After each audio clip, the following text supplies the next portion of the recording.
Sheehan speaking και πάμε να πούμε μερικά πραγματάκια γιατί σας έχω αφήσει παραπονεμένους. Το πρώτο part βαθμολογείται κανονικά, γιατί έχω ακούσει μήπως δεν βαθμολογείται επειδή είναι ερωτήσεις. Όχι, είναι κομμάτι της εξέτασης, είναι 5 ερωτήσεις και απλά βαθμολογείται. Έχει και πολλές μονάδες, γιατί όλες πιάνουν από μία, σας ρωτάνε και τις 5 ερωτήσεις και εκτός από 2 οι οποίες πιάνουν από 3 κάθε μία.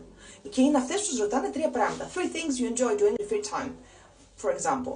Και πρέπει να πούμε και τη δραστηριότητα, αλλά και το λόγο για τον οποίο μας αρέσει. Σως. Και μπορεί να χρησιμεύσει και στο writing. Πρέπει να έχετε στο μυαλό σας ποιες ταινίες, 3 από το καθένα θέλω. 3 ταινίες, 3 τραγούδια, 3 τραγουδιστές, 3 είδη μουσικής, 3 μουσικά όργανα. Τώρα αυτά έχουν πέσει που σας λέω. Το είδος μουσικής δεν διαβάζετε genre, παρακαλώ, genre, ok. Και να πείτε γιατί σας αρέσει το καθένα.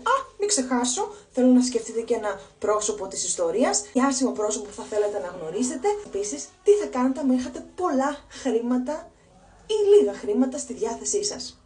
Πάρα πολύ σωστά αυτά.